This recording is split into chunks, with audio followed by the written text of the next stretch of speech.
Hello दोस्तों, मेरा नाम इरफानुल्लाह है। कैसे आप सब लोग? उम्मीद करता हूँ आप सब लोग खैरियत से होंगे। पाइथन की इस सीरीज़ में आज हम जो टॉपिक कवर करेंगे वो स्ट्रिंग के बारे में कुछ हम मज़ीद पढ़ेंगे। स्ट्रिंग को एक दफ़ा हमने बेसिक डेटा टाइप्स में थोड़ा बहुत कवर किया था, लेकिन आज हम उसकी कुछ फंक्शनलिटीज़ और भी हैं वो भी कवर करने की कोशिश करेंगे।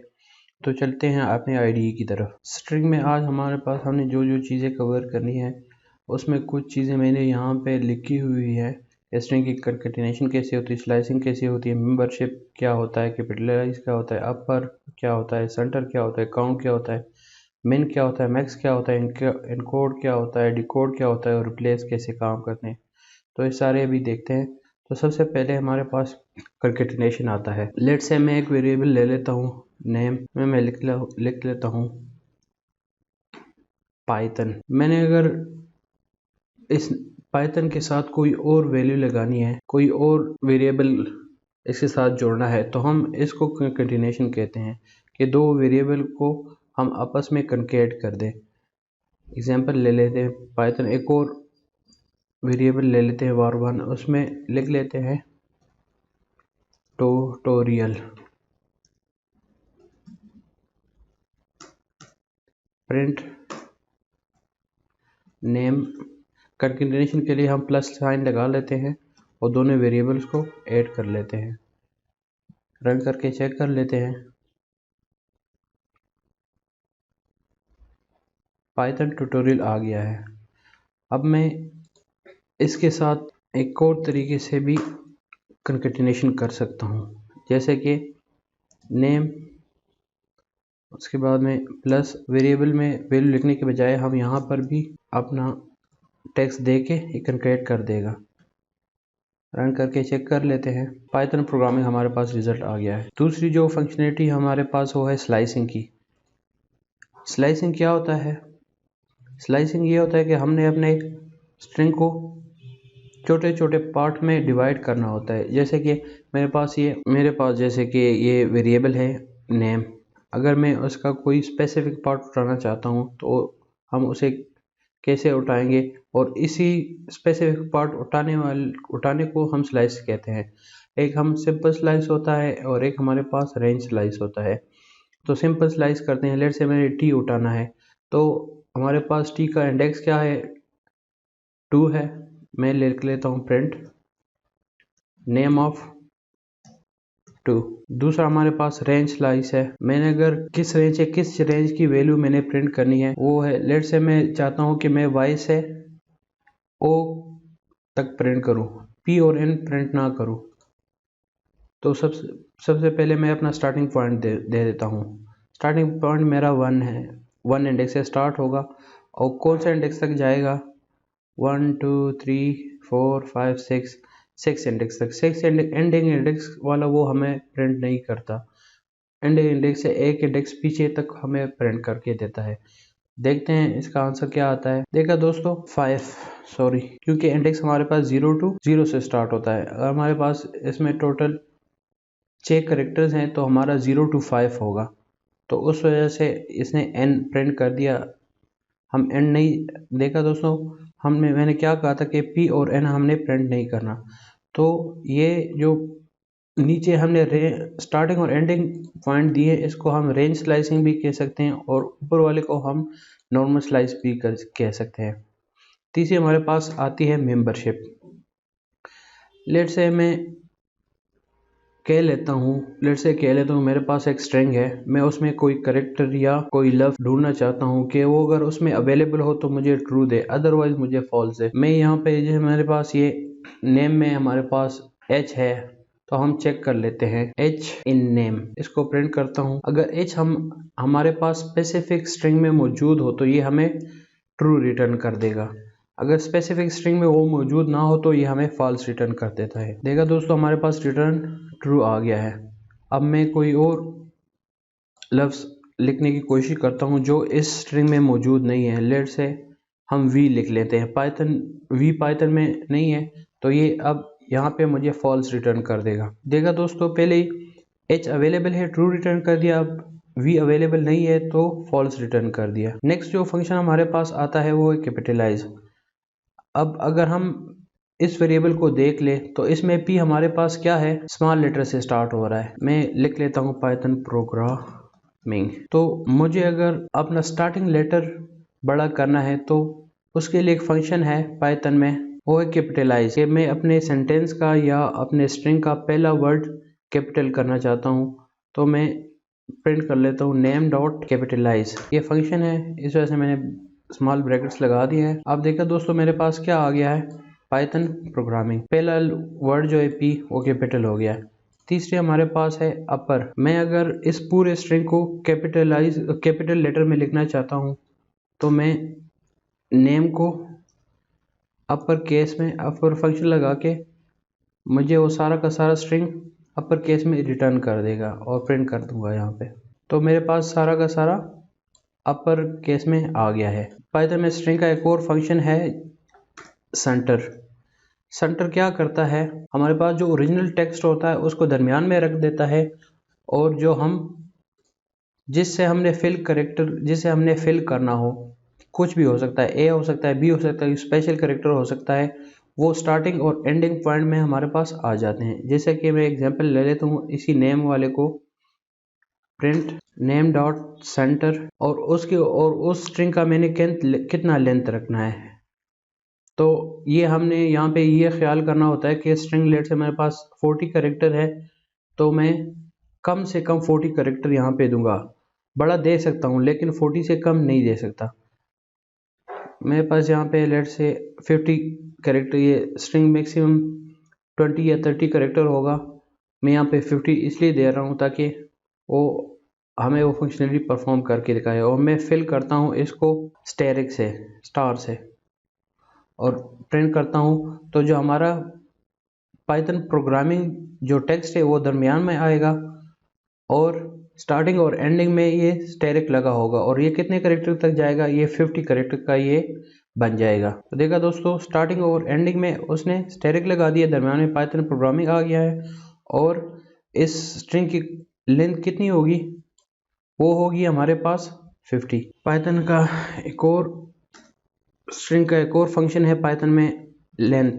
हमने किसी स्पेसिफिक स्ट्रिंग का लेंथ मालूम करना हो तो हम लेंथ में वो वाला स्ट्रिंग पास कर देंगे, हमें उसका साइज पता चल जाएगा। मेरे पास पाइथन प्रोग्रामिंग का साइज 18 है। उसके बाद है काउंट। तो मैं अगर अपने वेरिएबल को देख लूँ तो मेरे पास इस वेरिएबल में पाइथन प्रोग्रामिंग सेव है। मैं अगर इसमें सर्च करना चाहूँ कि कोई कैरेक्टर कितनी दफ़ा आया है तो मैं वो कैसे फाइंड करूँगा। लेट से मैं इसमें सर्च कर लेता हूँ आर कितनी दफ़ा इस में आया है, तो मैं प्रिंट करूँगा print name dot count.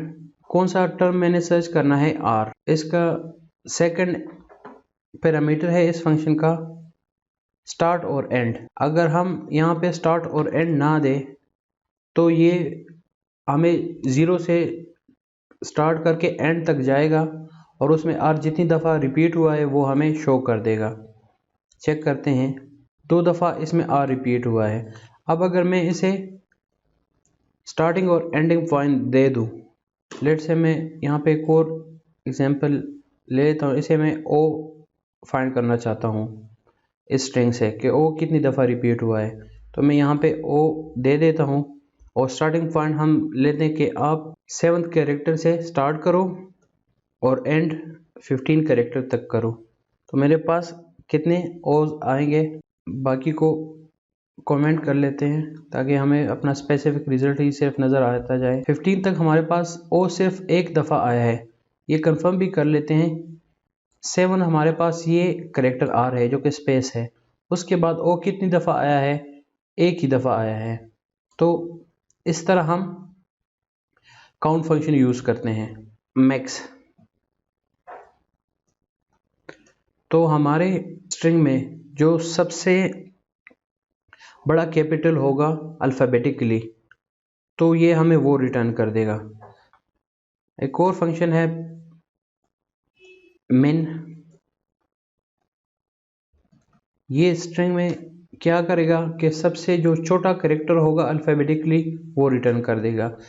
Run करके चेक करते हैं। हमारे वेरिएबल में सबसे बड़ा करेक्टर जो है वो है वाई सबसे बड़ा करेक्टर है अल्फ़ाबेटिक में, जो सबसे लास्ट में आता है, और सबसे पहला जो आता है वो ए, वो भी अवेलेबल है। तो ये हमें क्या रिजल्ट देगा, मैक्स में वाई देगा और मिन में ए देगा। स्पेस भी इसमें आ रहा है, अगर हम स्पेस रिमूव कर दे तो ये हमें ए देगा, क्योंकि स्पेस सबसे छोटा करेक्टर है।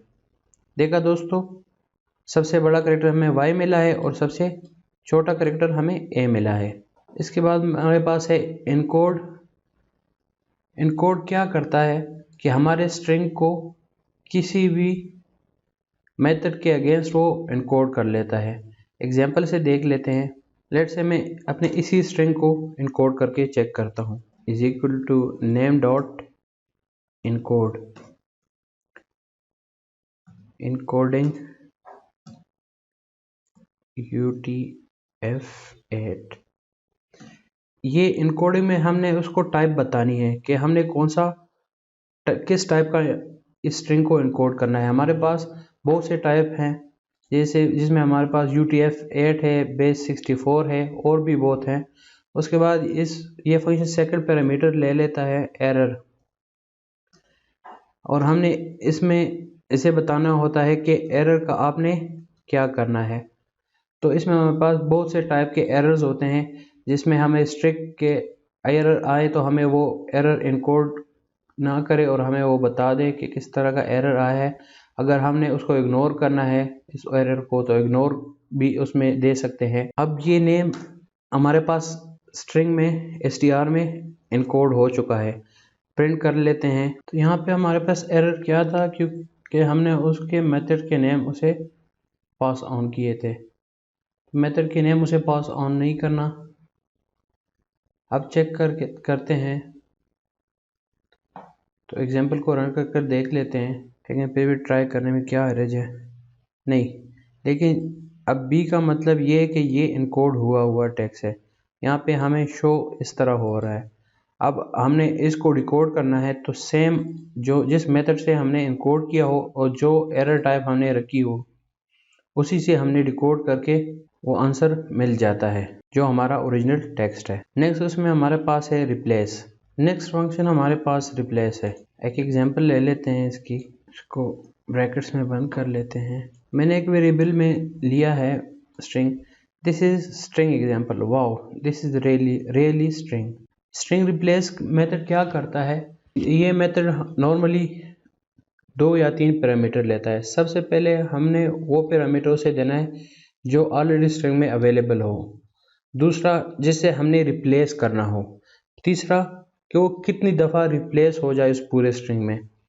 अगर मैं यहाँ पे इज़ की काउंट करूँ तो इज़ मेरे यहाँ पे कितनी दफ़ा आया है, TH के बाद IS है, फिर IS है, फिर IS है, फिर IS है। तो 1 2 3 4, मेरे पास 4 टाइम IS इस स्ट्रिंग में अवेलेबल है। तो पहला जो मेथड है वो क्या करेगा कि सारे के सारे जहाँ पे IS आ रहा है वहाँ पे WS से वो रिप्लेस कर देगा। दूसरे मेथड में वो क्या करेगा, हर उस जगह IS रिप्लेस कर देगा WS के साथ। और कितनी दफ़ा वो रिप्लेस करेगा, 3 दफ़ा। जैसे ही 3 टाइम रिप्लेस कर देगा, उसके बाद वो जितनी मरतबा आया है वो उसको इग्नोर करता जाएगा। एग्जाम्पल रन करके चेक कर लेते हैं। तो सबसे पहले अगर पहले एग्जाम्पल को ले लेते हैं, तो जहाँ पे IS है वहाँ पे उसने वाज कर दिया, वाज। और नीचे जो एग्जाम्पल है उसके अगर हम देखें तो वाज और फिर इज आ रहा है। क्यों है, क्योंकि हमने उसे बताया है कि आपने सिर्फ 3 टाइम उसको रिप्लेस करना है। तो उसने के और भी बहुत से फंक्शंस हैं और मेथड्स है जो आप खुद इंटरनेट पे जाके सर्च करें और किस तरह वो काम कर रहा है। अगर आपको उसको यूज़ करने में मसला आ रहा हो तो हमें कमेंट बॉक्स में बता दीजिएगा। उम्मीद करते हैं कि आप लोगों को ये वीडियो पसंद आई होगी।